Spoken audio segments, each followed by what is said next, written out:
2,000 years after the Andal Knights had subdued the Vale and the Riverlands, the Andal warlords turned their gaze toward the Westerlands.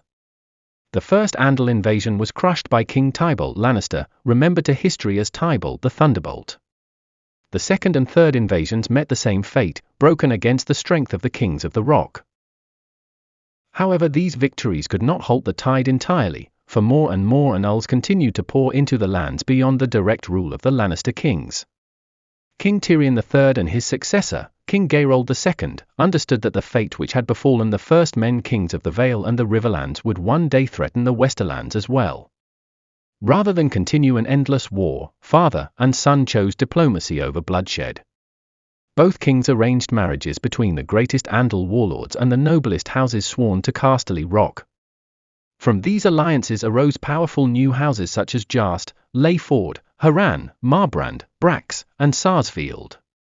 Through them, the Lannisters steadily expanded their influence across the Westerlands.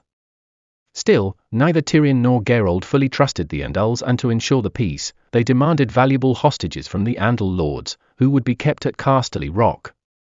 Though they were treated with great honor and granted prestigious positions at court, they remained hostages all the same. In time, many of these Andal nobles married into House Lannister itself. One notable example was the marriage of King Geralt III's daughter to the Andal knight, Sir Joffrey Lyddon. When King Geralt died without a male heir, a great council of the Western lords was convened to decide who the ruler of the Rock would be. And the lords chose Sir Joffrey Lyddon as the new king of the Rock, passing over Geralt's rightful heir in the process. Joffrey abandoned the name Lyddon and took the name Lannister, becoming the first Andal king to rule from Casterly Rock.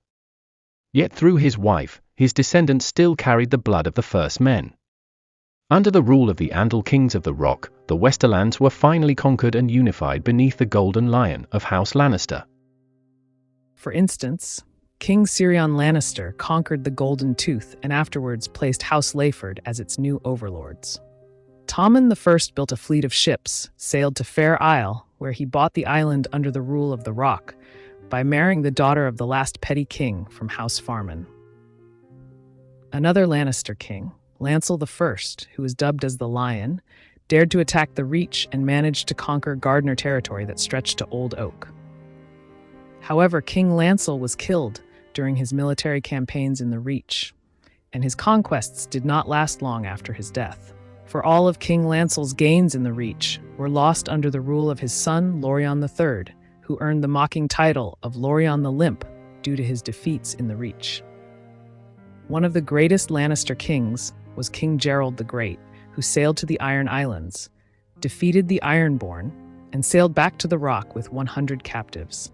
King Gerald would kill a hostage every time the Ironborn reaved upon his shores.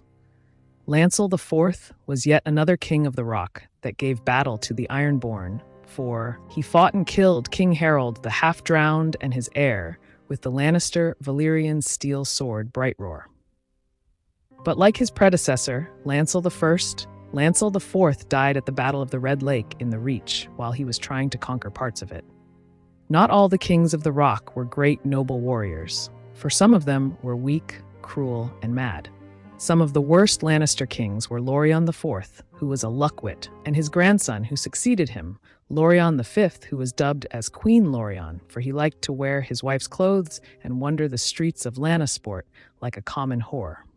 After the reigns of Lorien the Luckwit and Queen Lorien, the name Lorien became unpopular at Casterly Rock, and few Lannister princelings were named Lorien thereafter. Another terrible Lannister king was Tyrion IV, who is remembered as the Tormentor, who was a great warrior, but he also delighted in the torture of his enemies. Despite having some terrible rulers, the Andal Lannister kings would unite the whole of the Westerlands from the shores of Ironman's Bay in the north to the headwaters of the Tumblestone and the Red Fork in the east, the entire coastline from Benefort to Crakehall in the west, all the way to Castle Cornfield in the south. But these boundaries were not permanent because of the constant wars fought between the kings of the Rock and their neighboring kingdoms. This was especially true with the southern border, for it was constantly changing due to the many wars fought between the Lannisters and the Gardners. The rule of the kings of the Rock came to an end with Aegon Targaryen's conquest of Westeros. The King of the Rock during the conquest was King Lorien the Last, who formed an uneasy alliance with King Mern Gardner, forming one of the most powerful military alliances in the history of Westeros. Their alliance could not withstand Dragonfire, however, and at the Battle of the Field of Fire, the Lannister-Gardner alliance was broken by Aegon and his sister wives. King Lorien was captured and was forced to bend the knee to Aegon the Dragon. Though Lord Lorien would remain loyal to Aegon throughout his reign, he stayed out of court affairs due to his prideful nature. The first Lannister lord to interfere in Targaryen politics was Lord Laemon Lannister, who sheltered Prince Aegon and his sister wife, Princess Rhaena, and he refused to give them up to their cruel usurper uncle, Maegor Targaryen. However, Lord Laemon refused to pledge his support to Prince Aegon, but he would declare for Aegon's youngest brother, Prince Jaehaerys, when he claimed the Iron Throne. This, however, did not earn Lord Laemon any influence over Prince Jaehaerys when he eventually became king, for the houses of Valyrian, Baratheon, Arryn, Hightower, and Tully had better ties in King's Landing than the Lannisters. And besides, King Jaehaerys did not trust Lord Laemon neither. The Lannisters would once again try to gain influence in King's Landing when Lord Tymond Lannister became one of the foremost suitors of Princess Daella Targaryen, but due to his lustful nature, Tymond was bypassed by the older Lord Rodrik Arryn in gaining the hand of Princess Daella Targaryen in marriage. Lord Tymond would take part in the Great Council of 101, and he voted for Prince Viserys to become the heir of the old king, Jaehaerys Targaryen.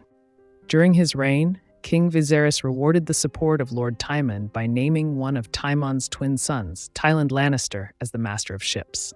Sir Tyland would later on be made the Master of Coin, serving King Viserys ably in both posts. But Sir Tyland grew attached to the Green faction during his long years of service in King's Landing, and this caused his elder twin brother, Lord Jason Lannister, to side with King Aegon the Elder during the Dance of the Dragons. However, House Lannister's association with the Greens would cost them heavily. For Lord Jason was killed during the dance when the Westerland army was utterly destroyed during the Battle of the Fish Feed. Sir Tyland would also be captured and tortured by Queen Rhaenyra's forces, but he was not killed by the Blacks. In the Westerlands, matters worsened during the Dance of the Dragons when the Red Kraken attacked and raided all along the shores of the Westerlands. After the dance, the disfigured Lord Tyland Lannister was elected as the new Hand of the King by the regents of King Aegon III after Lord Cregan Stark left the post. Lord Tyland served King Aegon III faithfully for 2 years, before succumbing to the winter fever. The Lannisters would remain loyal to the Iron Throne after the Dance of the Dragons, for they fought for the Targaryens during the Blackfyre rebellions, but they suffered great defeats during the First Blackfyre Rebellion, at the hands of one of Daemon Blackfyre's greatest supporters, Quentyn Ball. During the reign of King Aerys I, the Ironborn under the rule of Dagon Greyjoy, who is remembered as the last Reaver, attacked and raided the shores of the Westerlands and the North, which forced the Lord of Casterly Rock at that time, Tybolt Lannister, to plan a retaliation. But Lord Tybolt would die under suspicious circumstances, which left his daughter, Lady Syrell Lannister, as the Lady of Casterly Rock. But since Lady Syrell was a minor, she ruled the Rock under the regency of her uncle, Lord Gerald Lannister. Unfortunately, Lady Syrell did not rule the Rock long, for she soon died under mysterious circumstances as well. Her uncle, Lord Gerald Lannister, then became the new Lord of the Rock and Warden of the Westerlands after Lady Syrell's death. But he was forever suspected of having had a hand in the deaths of his brother Lord Tybolt and his niece Lady Syrell. Lord Gerald would, however, prove to be a wise and capable leader, and together with Prince Maegor Targaryen and Lord Baron Stark, Lord Gerald was able to defeat the last Reaver, Dagon Greyjoy. Thereafter, Lord Gerald increased the power and prosperity of the Westerlands, but he would suffer through some personal tragedies during his long rule over the Westerlands. The first tragedy Lord Gerald faced was the mysterious disappearance of his beloved second wife, Lady Rohan Webber, shortly after she had given birth to their fourth son, Jason Lannister. Then Lord Gerald's eldest son and heir, Tywald Lannister, died during the Peak Uprising, which left Tywald's ambitious betrothed, Lady Ellen Rain, angry, for she had long dreamed of becoming the Lady of Casterly Rock.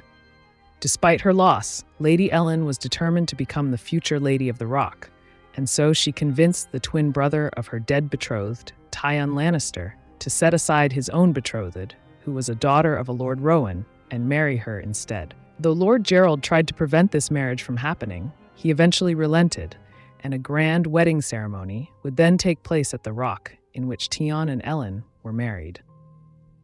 In the same ceremony, Tion's younger brother, Tytos Lannister, was also joined in matrimony with Lady Jane Marbrand.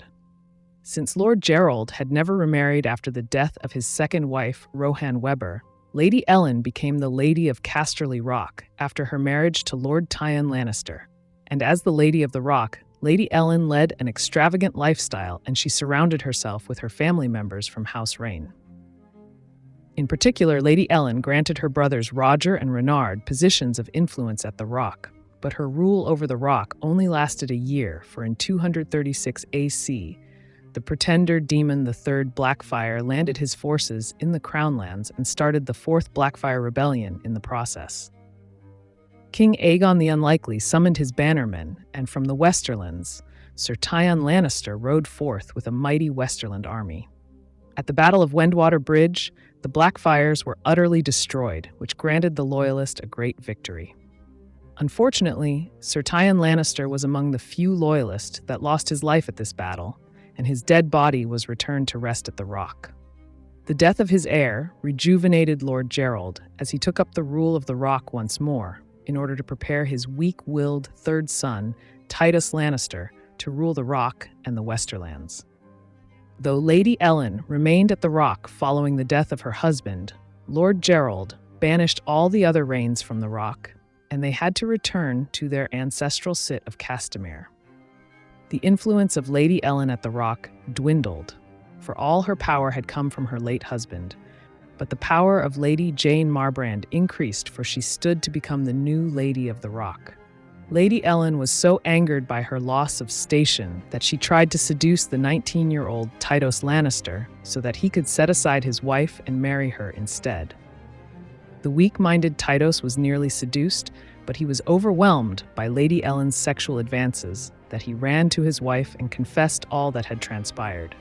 Furious at this revelation, Lady Jane Marbrand took the matter to her good father, Lord Gerald Lannister, who resolved the issue by finding Lady Ellen a new husband.